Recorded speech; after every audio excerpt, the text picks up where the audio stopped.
In Just Wright, a superstar NBA player, Scott, is forced to choose between a superficial woman he desires and the loyal, down-to-earth woman who actually saves him. Just Wright isn't just a romance, it's a brutal lesson on how people often chase fantasies and overlook the real prize in the process. Scott wanted a trophy wife and a ride or die at the same time, but when his career was on the line, only a real one like Leslie could save him.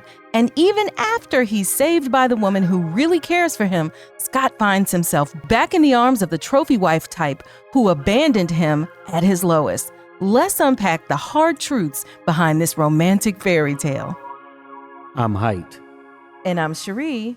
And you've discovered Axiom Amnesia. We want to thank all of the supporters who helped to make this video possible. If you want your name to appear alongside these contributors, make a one-time donation of $5 or more via our website at axiom.app, Cash App, or you can head on over to patreon.com/axiomamnesia to enjoy all of the benefits of becoming a monthly subscriber. The executive producer of this video is Tina Griffin, who requested this film through Axiom Amnesia's Deep Dive on Demand program that we'll tell you more about later. If you haven't seen this film, I will let you know there will be spoilers. Yes, so if you don't want any spoilers, go ahead and hop off the call right now. So the first thing we should do is kind of give a summary, just get a lay of the land of what this movie was about to remind us all, because it came out in 2010. That you might have seen it 15 years ago and not seen it since, or maybe you didn't see it all. But don't worry, we've got you covered. So as always, the films are broken down into Act 1, Act 2, and Act 3. In Act 1, it's just the lay of the land. Who are the players? And what are the possible problems? Act 2 presents a big problem that has to be resolved. And then in Act 3, we see the resolution of that problem and the ending of the film. So in Act 1, we'll call this a dream job and an unexpected connection. Leslie Wright, who's played by Queen Latifah, is this skilled physical therapist, and she's a die-hard basketball fan who has always been seen as kind of one of the guys rather than a romantic prospect. She dreams of finding true love, but is constantly overlooked in favor of her glamorous childhood friend and godsister, Morgan, who's played by Paula Patton. So when Leslie meets NBA star Scott McKnight, who's played by Common, at a gas station, they hit it off over basketball. However, at a party that Scott has invited Leslie to, she brings Morgan, and Morgan quickly charms Scott, and the two start dating. Leslie, despite her feelings, supports Morgan's plan to become an NBA wife. So that's what happens in Act 1. So in Act 2, we'll call this From Recovery to Real Feelings. So they're dating, and then Scott suffers this career-threatening knee injury, and he's desperate to save his career, so he hires a physical therapist. But Morgan doesn't like the physical therapist because she's threatened about the possibility of a romantic or some type of physical relationship going down between the two of them.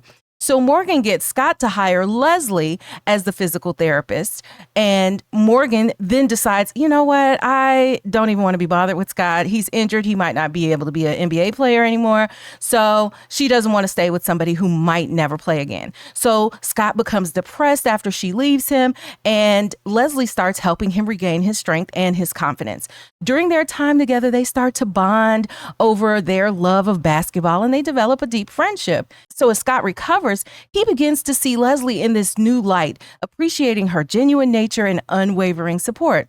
However, just as their relationship starts to bud and they turn romantic, here comes Morgan, eager to rekindle things now that Scott is back in the game. And conflicted, Scott gives Morgan another chance, and then he leaves Leslie heartbroken. So in Act 3, we're going to call this Choosing Real Love.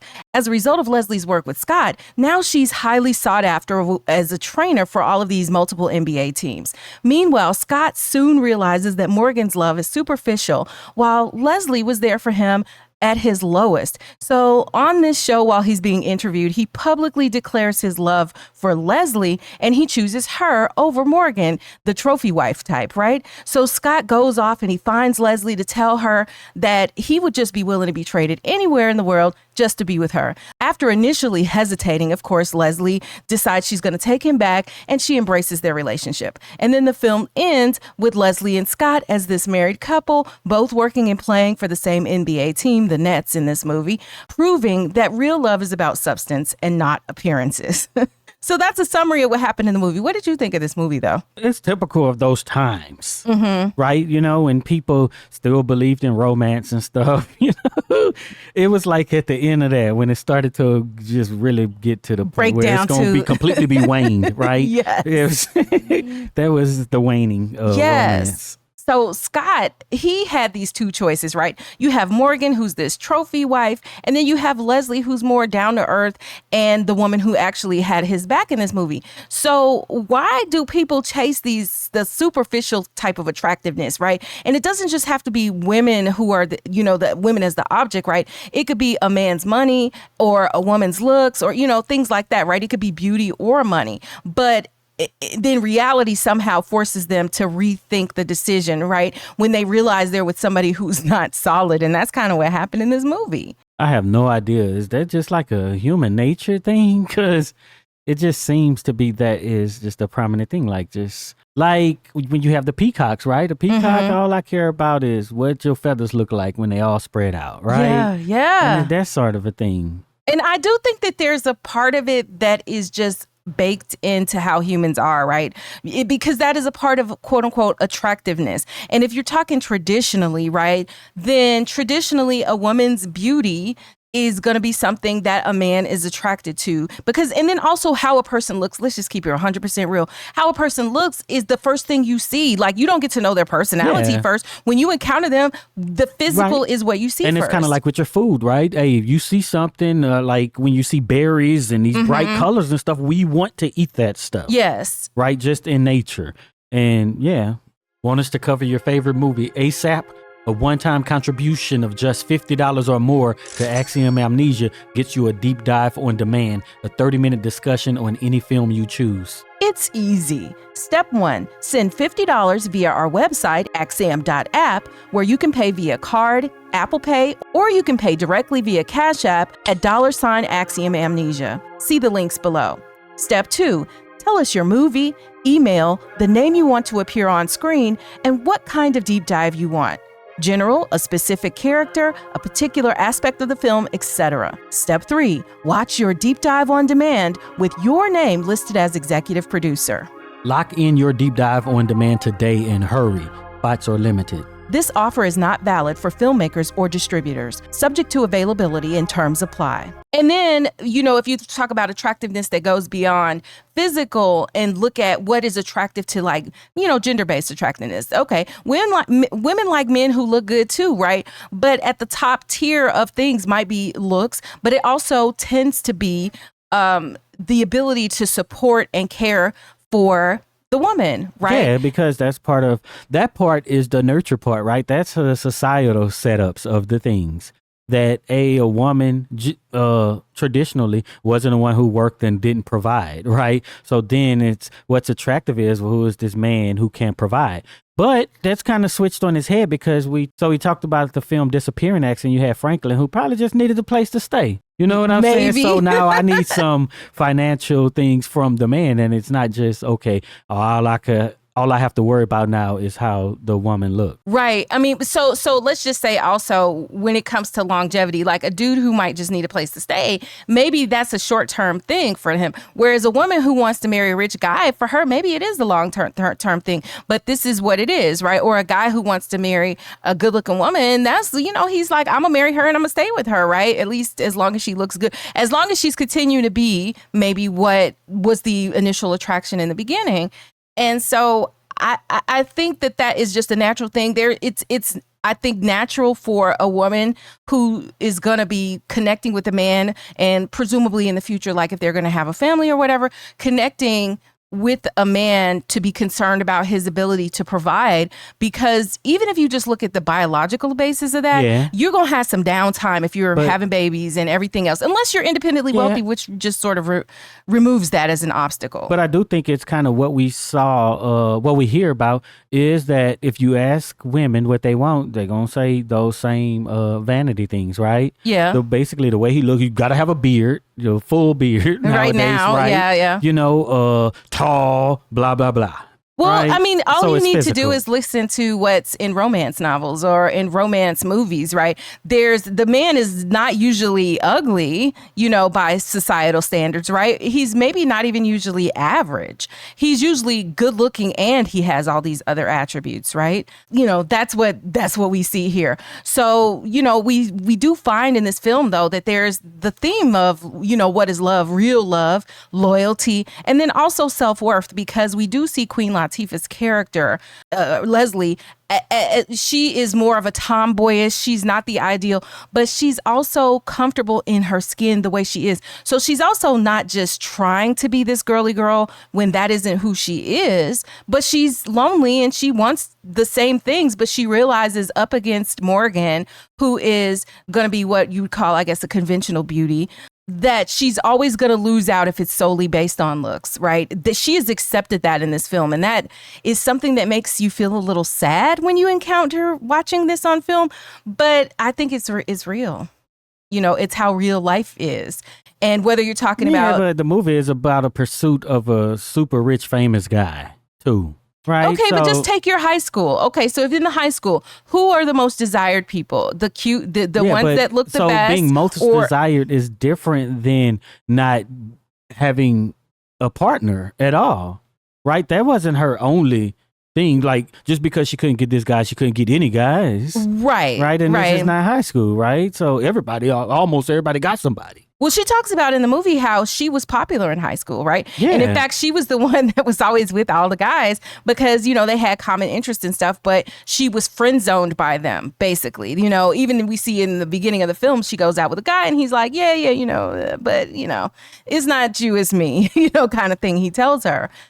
We can look at I guess Scott's initial choice in the film, the appeal of this sort of trophy wife, right? By first impressions, if we look at Morgan versus Leslie. So Morgan, is this glamorous, image conscious, gold digger tendencies, to be clear. And she even says out loud, I want to be an NBA wife. You see her getting her makeup and hair, everything is being done because she is trying to catch her a man with some cash. And that's very clear up front. And she doesn't even apologize about it, right? And then you have Leslie, who's genuine and she's supportive and she's career driven. She's really good as a physical therapist, but she's overlooked because she's friend zoned as just one of the guys, right? Who is she supportive of? All of the people she helps rehab. She's supportive of her cousin, even though her cousin, not cousin, god sister. It's her cousin. But she calls her godmother, who is played by Foxy Brown herself. Pam Grier. Pam Grier, yes. She calls her aunt, but I think that's because she's the godmother, not because they're actually blood cousins. I think it's a godmother because it's her sister's child. I don't know. It's hard. Somebody in the comments who knows, tell us what the deal is with that, because I'm not 100% sure. And maybe even Tina Griffin, who is the executive producer, who I'm assuming is very intimately knowledgeable on this film, can tell us, is it just God sisters that they are, or are they actually cousins and God sisters? Because you could have the multiple relationships like that, right? So that's who Leslie is supportive of, though. But she is overlooked as one of the guys. So why does Scott fall for Morgan? Maybe we can just restate the obvious. I mean, she's gorgeous by societal standards. Morgan is gorgeous. And also, why does she fall for him? Because remember at the party... She fall for him or he fall for her? Why does he fall for her? At the party, he seems kind of interested in Leslie. And he's having this conversation with Leslie. And he's like, oh, yeah, out the blue, here comes Morgan crashing their conversation. And it's like, oh, I have to go. And she totally makes up this big lie about that. She got to volunteer at nobody's some there shelter to volunteer at the shelter. She's just totally lying and whatever. And so she pulls Leslie away from him. And then she's like, basically she put the bait out there and he took the bait. So he's like, not only is she gorgeous, she's also, volunteers with the poor and cares about, what I'm saying. So, she manipulated him into that and she was unapologetic about doing it or whatever. So that is, to me, a component of why he fell for her. Because surely there are plenty of gorgeous women who are trying to get with him because he's an NBA player. And Morgan ain't the only one who's trying to be an NBA wife. So, I think it might have been that she appeared to be the complete total package that maybe he was looking, for. Well, it's very easy. Let's go down to the shelter, see what's going on. See, I was laughing because when we were watching, you were like, he never was like, all right, let's go to the shelter that you volunteering at, because she would have been exposed if he had done that. Oh, let me go to the shelter with you. I like to volunteer too. She'd have been looking stupid. Maybe the allure of Morgan's physical beauty, then their societal expectations. What type of woman is he expected to have on his arm? I don't know, I've heard that that's an issue. Like, I want to have a woman on my arm who looks a certain way because that's the expectation. And it is a sign of my success, to have a woman who looks a certain way. Who said that? I've heard that. Well, maybe not by real people. Successful people. Not by real. Maybe or by what do people they call who want to them? be successful. What's the name they tried to call themselves? A high value man, not real high value man. Right. So, so I had to touche. I have to roll that one back. But so there's that, and then there's the fantasy of like this perfect wife of just status over substance, and she certainly looked good on the covers of them. The different magazines and the rags that would cover them. Oh, look at them! They're out and about. They're on the red carpet. So she was good for his profile in that respect. Presumably, if that's what he cared about at some level, Yeah. And then, of course, Morgan was manipulating him with her charm and her strategic positioning so she could become a basketball wife. But let's talk about when reality hits. So the trophy wife type, Morgan, walked away. She's spending all her time shopping. She was spending her time, and then she was like, he's didn't home wanna all be the around time him, now. yeah. She didn't even want to be around him. So, Right. But prior to that, she was just talking about how, this is going to be the baby's room because we're going to start a family soon. So she was all ready to, this was transactional for her. Yeah, but see, before that, you had Leslie come in who replaced the physical therapist, right? Mm-hmm. In that moment. And, she impressed people with his mama and him with knowing all about his game with all the records his and stuff, stats right? And everything. Mm-hmm. But yeah, the way Leslie came in, it made me think of Parasite, the movie. The movie 2019 Parasite. movie that won all the accolades at the Academy Awards. Y'all Best should watch that movie. film, It was good. It Best was really original good. screenplay, Best Director, and Best Picture. Yeah, Parasite was really good. So it reminded me of that. But then what happened was that she was spending all her time shopping. The Nets was like, there was rumors that they wouldn't re-sign him and stuff because, his he injury. was hurt. Yeah, and then she just up and left. Yeah, because she was like, the future for him is going to be, maybe he has some money, but I'm not going to have the status because he's not going to be right there at the games. She's not going to be able to fully live the life of a but that's just basketball stupid. wife. If you were like really a star, like they tried to show him, then it would have been all right. So she was very short-sighted, I think. Yes. If her goal was whatever, riches and fame. You know what I'm saying? People with lesser have gotten on basketball wives. Mm-hmm. People who wasn't even wives have gotten on basketball wives. They just have baby mamas of basketball. Love or and even hip-hop just, is like, who is you? I don't know. We just hip-hop though. Ain't no love, ain't no hip-hop. But at the first sign of trouble, Morgan just abandons him. She's just like, hey, your future is uncertain. I can't be on no sinking ship. Right. Goodbye. And she almost got Leslie fired because, they're like, oh, okay, you knew about all this, this basic grift, really. She was selfish. But on the one hand, do we say Leslie was wrong in any way because of this? Because Leslie knew that her cousin was running game on Scott. She knew. Did she say anything directly up until this point? No, she just watched it. And then I think also because her feelings were a little hurt because she kind of was feeling him a little bit, but it never got to the point, like she wasn't to the point of love because, Morgan swooped in and took him so fast, so she was just like, okay, I accept it. And think about how many times within because they've known each other their whole lives, it sounds like, how many times that happened. Anytime the two of them are together and they encounter a man, the man is going to be falling all over himself for Morgan. Yeah. So she even says this in the film, so she's used to being, if you even looked at them like they were sisters or something, right? She was used to being the ugly sister, right? Yeah. And I don't mean she's actually ugly. I'm saying the treatment of the stereotypically the sister who's not the pretty sister, right? And so she had owned that position, I feel like, too. But Scott got some harsh reality in there. When she walked out on him, he was depressed.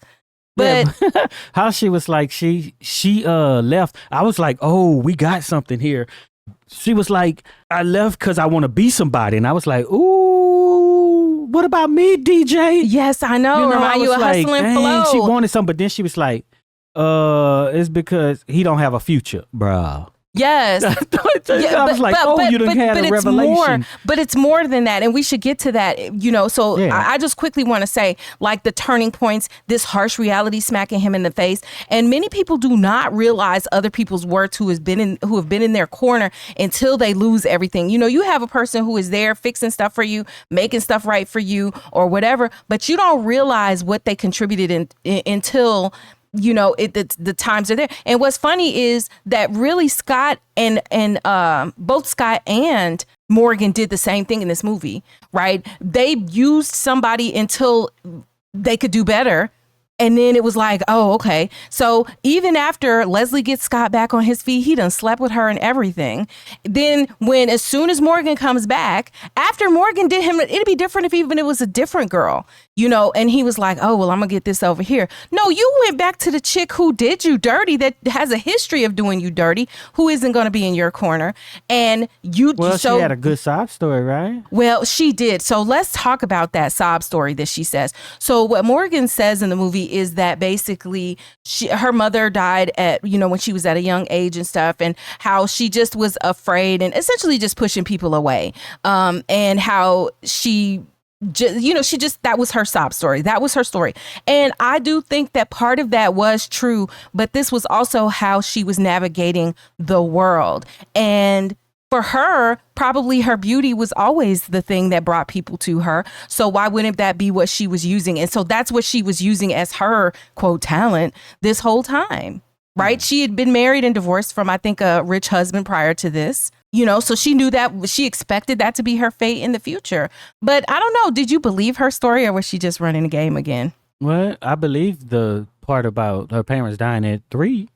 Yeah, but the effect that it had on her. Do you think that, or was it just convenient to get back in his? On her, right? But I don't think it'd be like, that's why I run or whatever, right? Or I got scared, but I believe the story. Yeah, so that's what I mean. Do you believe that the timing of that was genuine?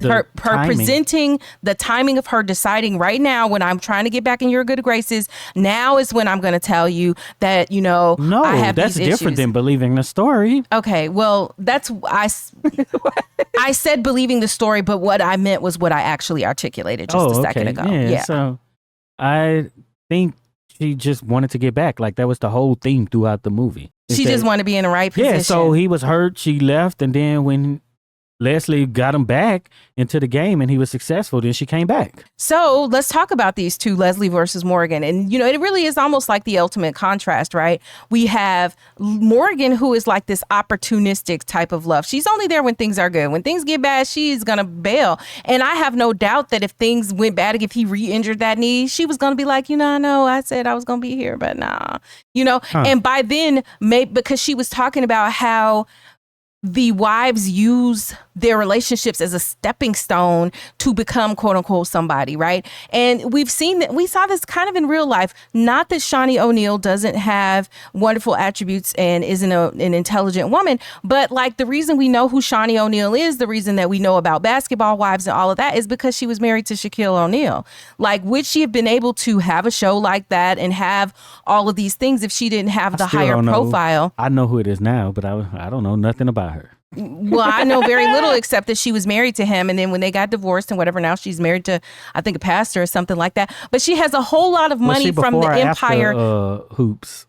She was before. She was his wife, the first wife that had all these kids with him. So what I'm saying, though, is that she built the empire that she got because her profile was high enough because of her relationship with him. So, I think this may be kind of where Morgan was going with it, right? Morgan might have wound up with her own makeup line, her perfume line, her clothes line, or whatever. So a way, as this is her way, right? So whereas you have Leslie, who was like, I'm going to go to school, get an education, work hard. And that way you see Morgan working hard to be beautiful, stay appealing to the, because that is her thing, right? And she spent a lot of time and invested a lot of time in being appealing because that was going to be her stepping stone to greatness. And like you said, she said, I want to be somebody. Yeah.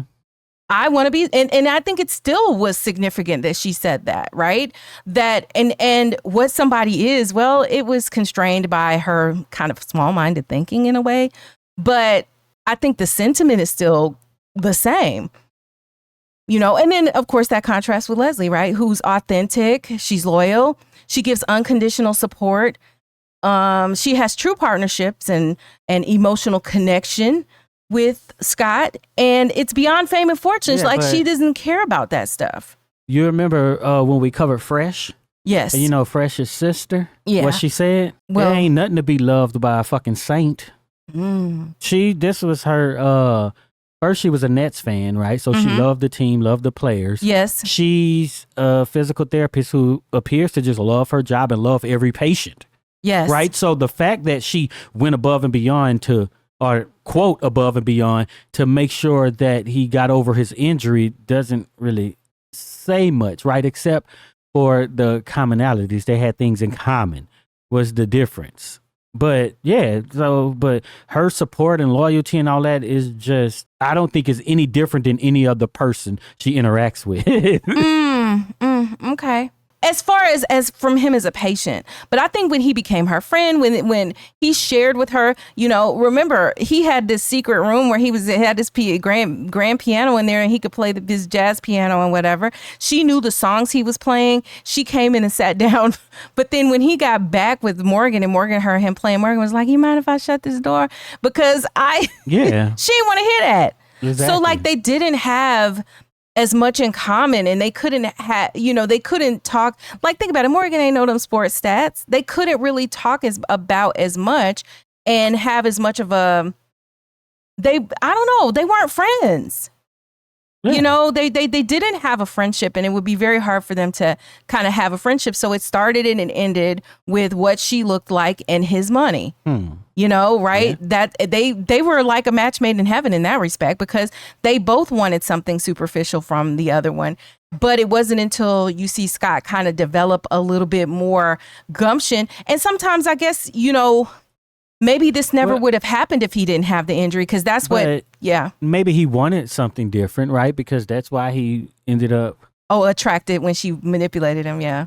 And that's why he left too, right? So it was that he wanted something beyond the looks, but the looks is what attracted him. But the looks looked good, right? And it could just be you threw this in the movie just because, right? It had been, let's say, somebody who it wasn't Paula Patton, it was somebody else, and they were just like, I volunteered at the shelter, stepped in when, Leslie was just talking to him at the party. It would still play out the exact same way, right? And she just go shopping and do the same things that Morgan done, but she just looked different. I think because when they slept together, she was kind of like, "Oh, I'm loving the luxury for a second," I done made it.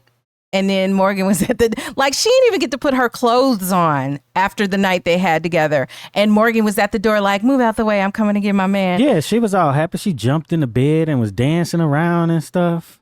Yeah, because she thought she got the man, and she loved him by then. She was looking around the room and stuff like, "Oh, I didn't hit the jackpot." But after Morgan comes in and gives her sob story, and then he tells Morgan, "All right, well, I need to think about it." By the time he get back upstairs, Leslie is already halfway packed, because she's like, "I know how this story ends." Did she not see her cousin for 3 months or talk to her or nothing?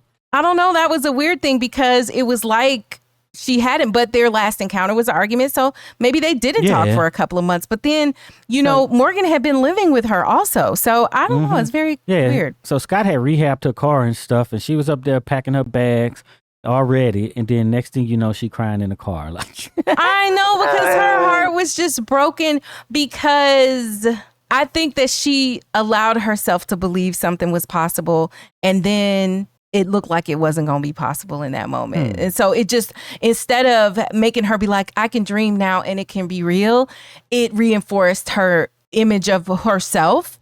and how other people view her, and kind of that you're never going to be the girl that wins, right? And I think that is that's part of why. Yeah. So here's the thing. This is why these stories appeal to a lot of women, because women identify more with the character Leslie than they do with the character Morgan. And I'm going to say that, and not just physical appearance or anything like that, but like Morgan is... Everybody think they're a good person.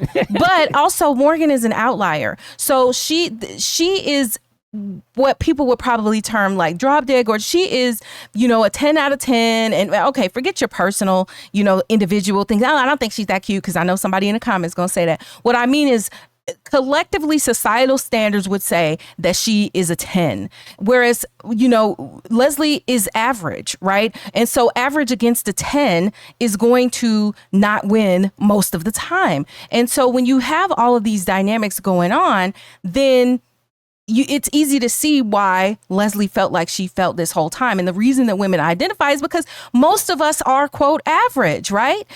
Just the same way as somebody is exceptionally beautiful, the opposite end of that spectrum would be exceptionally, quote unquote, ugly. Now, how many people do you know in real life who you just like, oh my God? And that's about the same as the people who are beautiful in that respect, right? Most people are in the middle somewhere. So you identify more with her. You identify more with Sheila from Why Did I Get Married? You identify more, and like you said, because you think, hey, I'm a good person. Everybody thinks they're a good person. And they don't identify with the people with ulterior motives and the manipulators and stuff, whether you were really a manipulator or not. And so this is why these stories feel good when the good girl gets the guy.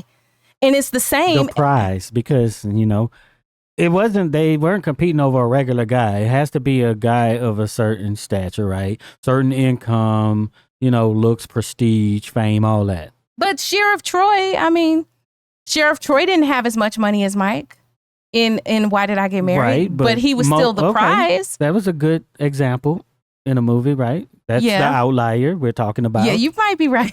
Maid of Manhattan. We could go through every movie.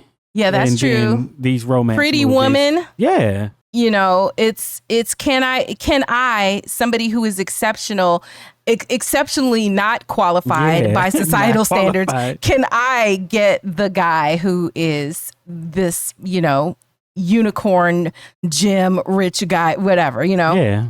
That's what happens. But so here's the question.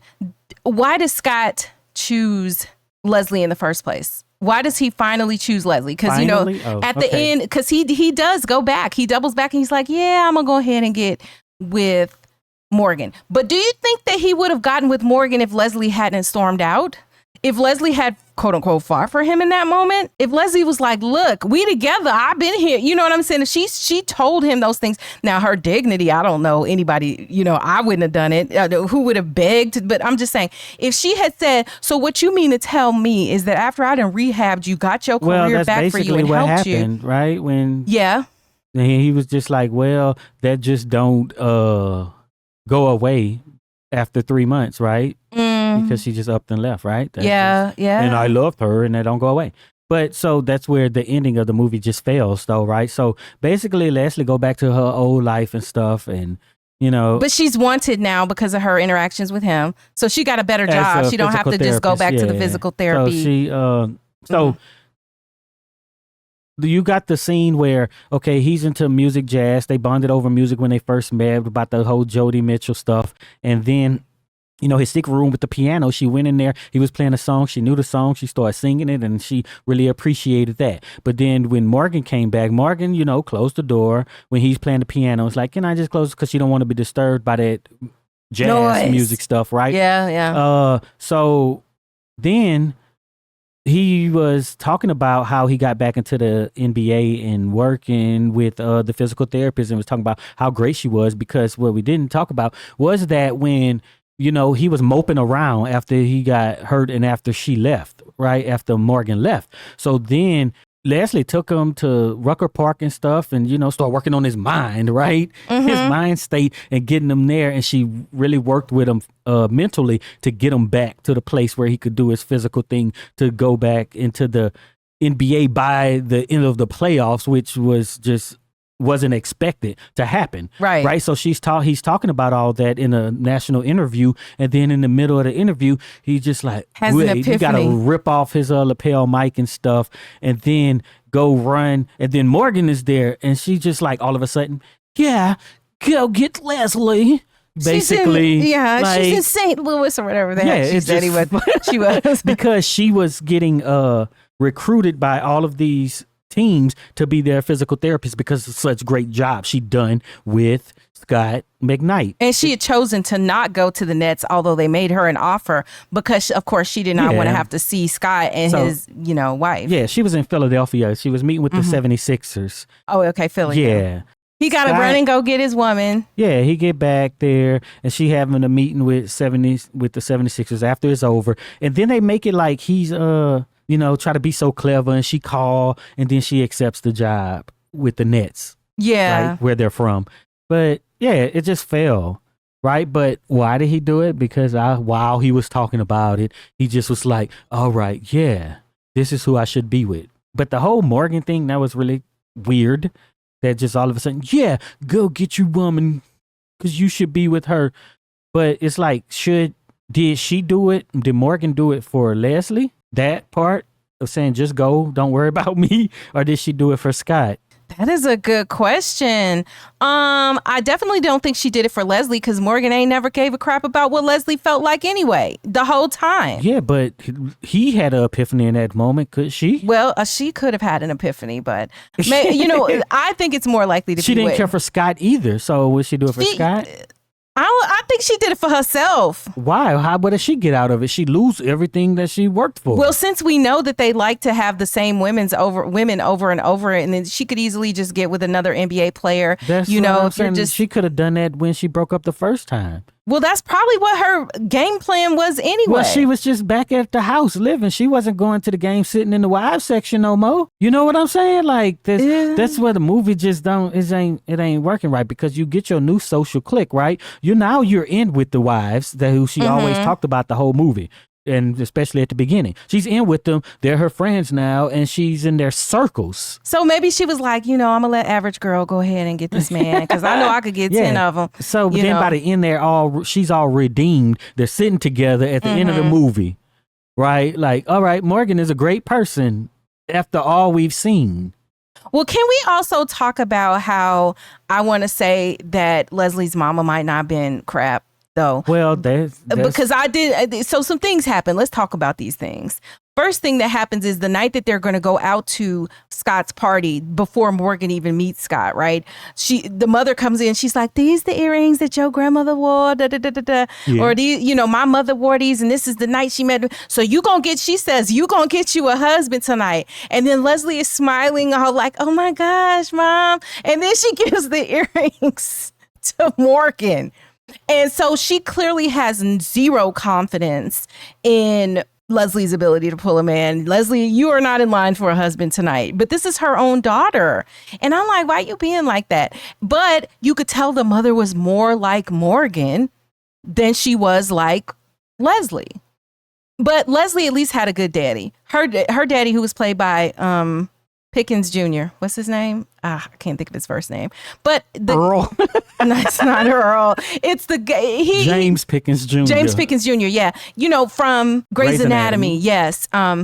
He's there, and he is this kind of wise character. He sees in his daughter the value. He saw the value, and not just because she was his daughter. He saw what she brought to the table the whole time, but her mother didn't even see what she brought to the table. And then later, when her heart is broken and she comes back home, and then she gets these offers and she's going to leave town, the mother is like, what you leaving town for? Why you got to go away so far? And blah, blah, blah. And then she's like, you went and fell in love with that man, didn't you? And then she starts to say that men like that don't want women like you. That's basically what she was starting to tell her daughter. And the father jumps in, who is not really overbearing, but he was like, if he don't see her worth right now, then he ain't worth the damn. Like the father really defended her in that moment. But I was like, dang. Yeah, but what did Leslie say? Do you remember? She said something in that moment. I don't remember. Before she left. Oh, okay. But she was just like, I'd rather be here and whatever. I'm going. That's what she said. That was the ultimate thing. And the daddy was like, let her go. Because, so she deserves to be happy. And it was like the mother didn't even see that. She didn't see the suffering that Leslie had by being lonely in a way that your mama and your daddy can't help you with. Yeah. And the alternative being, see, the women in her life all said, oh, you need to change. If you want a man, you got to change then. You got to look like this and do these things. And that's basically what the mother was reinforcing. It was what Morgan even said to her. She was like, well, you do look like a friend. In the beginning, when the guy had let her down, friend zoning her, she was like, you do look like you friend zone. That's what they said that to her to begin with. So that dynamic was interesting. But yeah. Know someone who's obsessed with movies? Surprise them with the ultimate gift, a personalized 30-minute Axiom Amnesia deep dive on demand on their favorite film. For just $50, they'll get exclusive insights and see their name as executive producer. Get yours today at axiom.app.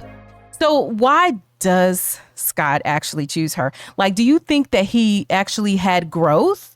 Or do you think that he really wanted a chick? What do you mean growth? Like this epiphany that he has, he had. Was it more about realizing Leslie was the one, or was it more about realizing that Morgan wasn't the one? Well, I think he already knew all of that, right? So then why did you go back to Morgan? See, this is what I'm saying. Because when you spend time with a person, you grow affinity towards them, right? Yeah. And he was with her for however long, right? And then she came back.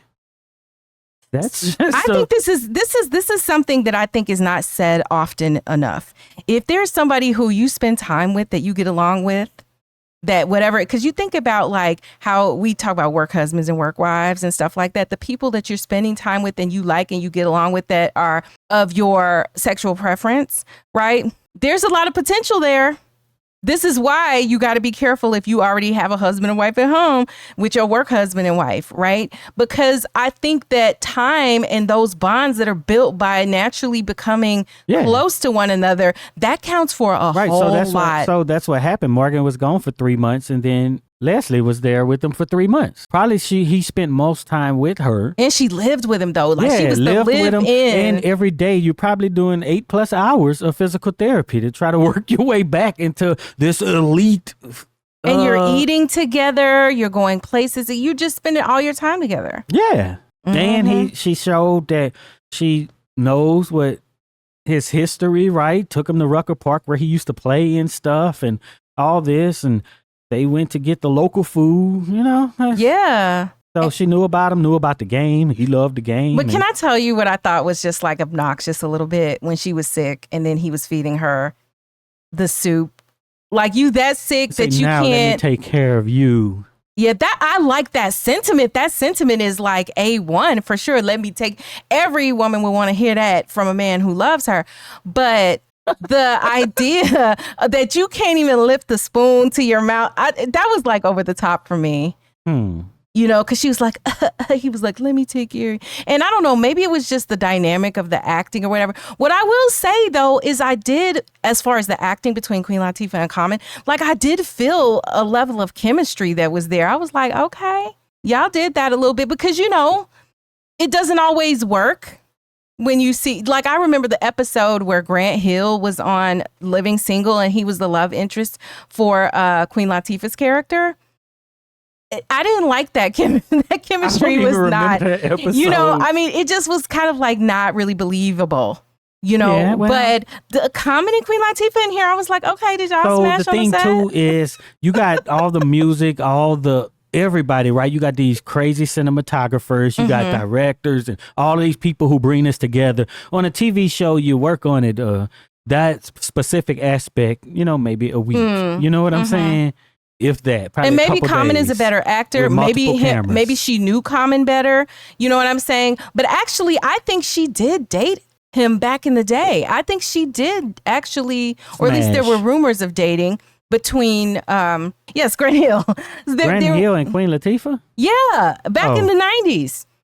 Because I was like, oh, and then after they had dated, then he came out and, he dated and married Tamia relatively quickly. And they, of course, are still together and he today. plays piano. And he plays piano. And she sings. Is that the one that got away? Because this is 2010 when this came out. Anyway, let me not make up rumors because that's not my point. But here, what I will say is that I did enjoy the chemistry that was there between them. I did. Yeah, it gives you the good feels. It gives you some good feels. And let me just also say, Queen Latifah, I think, does not get enough credit for the amazing actress, singer, songwriter, performer, everything that she is, because she really took her career and parlayed it. I'm old enough to remember when, Queen Latifah was quote unquote just a rapper out there as a female rapper, doing female empowerment songs, talking about UNITY, who you calling up, those songs, right? When we didn't even know her as an actress.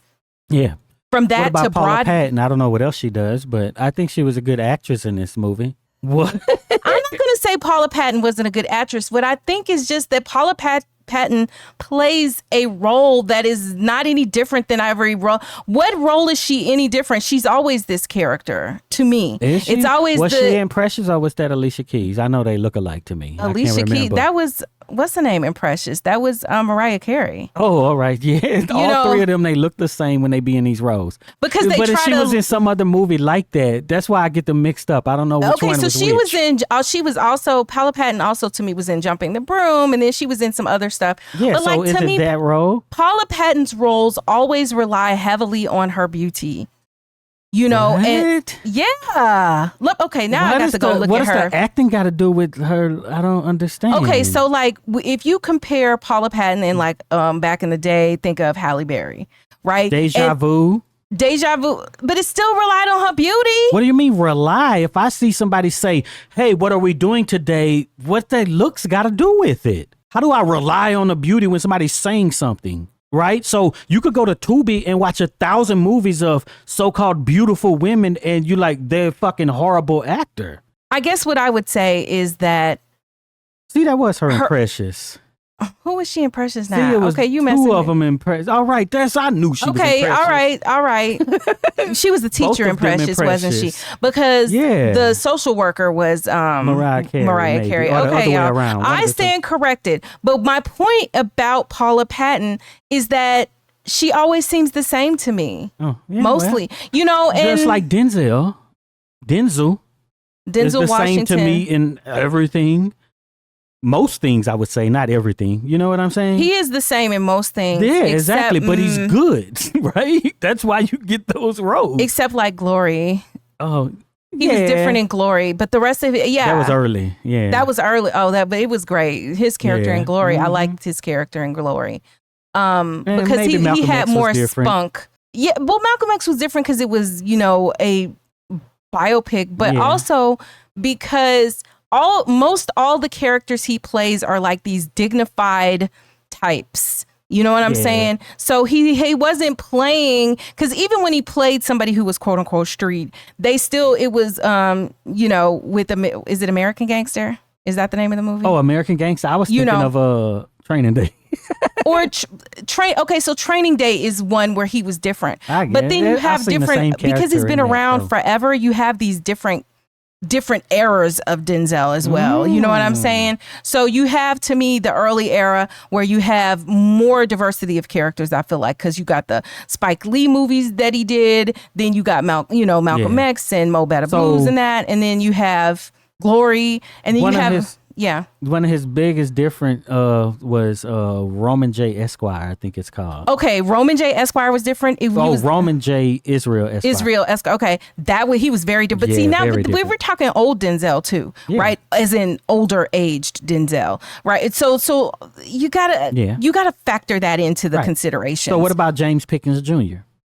I would say he was good, but he the same person. Yeah, he's always. You know what I'm saying, right? There's something about him that is always like the wise person who you go to. He's never flagrant and crazy in the movies. Maybe because he's in most of the stuff I've seen. Yeah, but is he not good? Oh, he's good. Yeah, he's. But good. He's the same person, right? Okay, touche on that.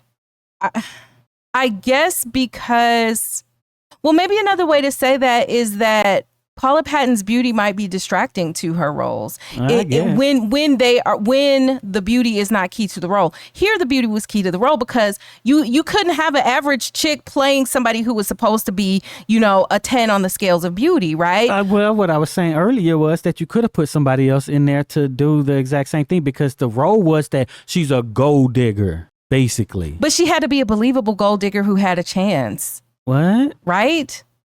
Didn't she have to have a chance? If she was looking like Shanae, she wasn't going to have a chance. To the other extreme? You were talking about averages. Okay. So well, if maybe an average person maybe an average chick could have had a chance. There are average gold diggers. Sure. Right? So, Cola Booth?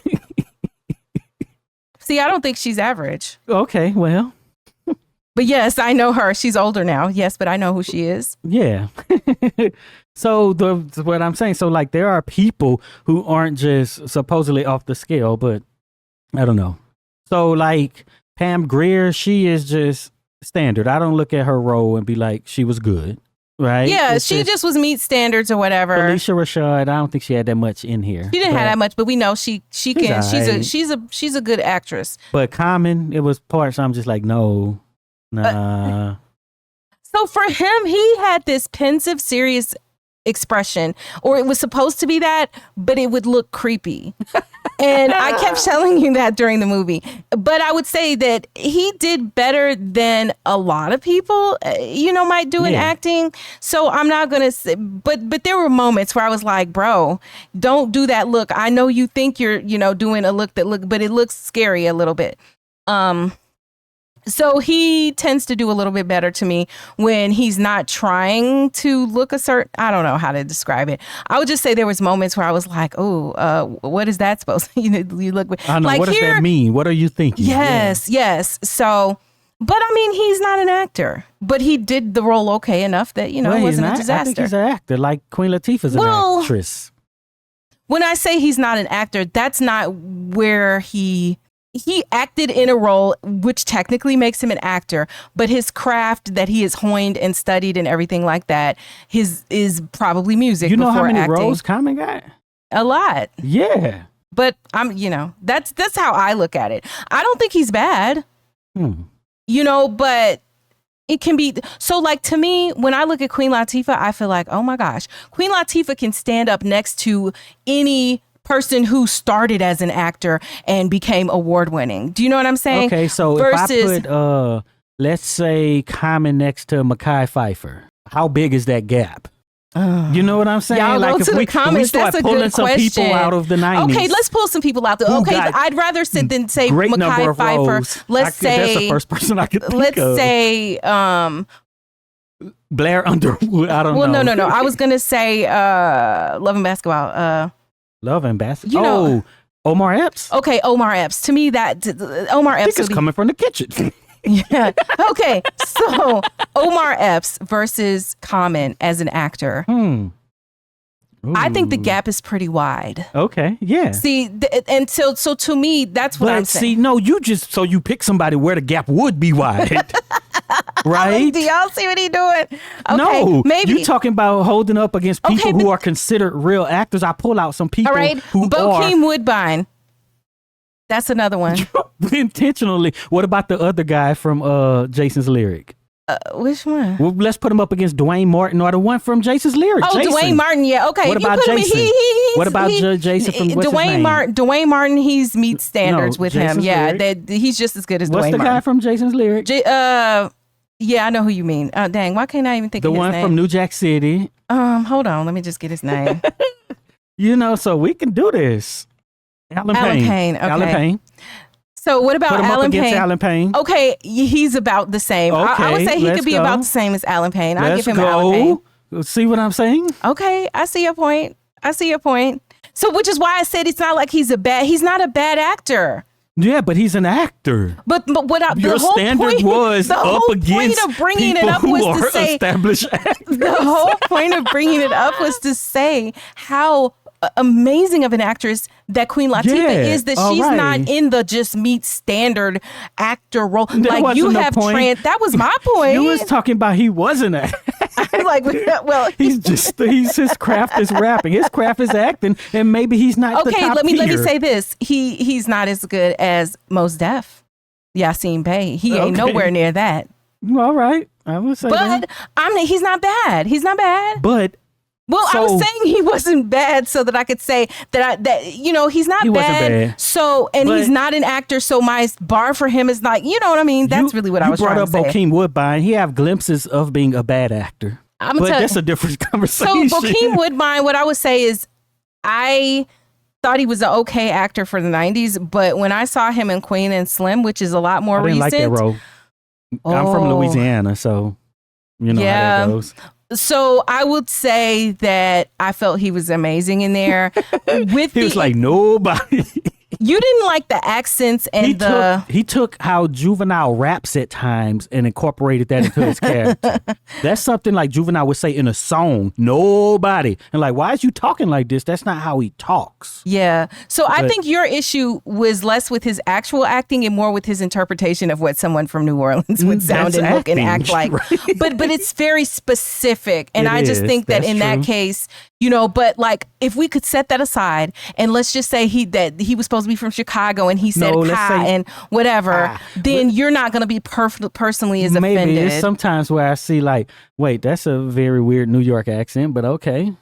Recent changes here on this platform are making it harder for you to see our latest videos and get notifications. To make sure you don't miss out on anything, we're building our own community, both on our website, axiom.app, and on Patreon with free and paid options available.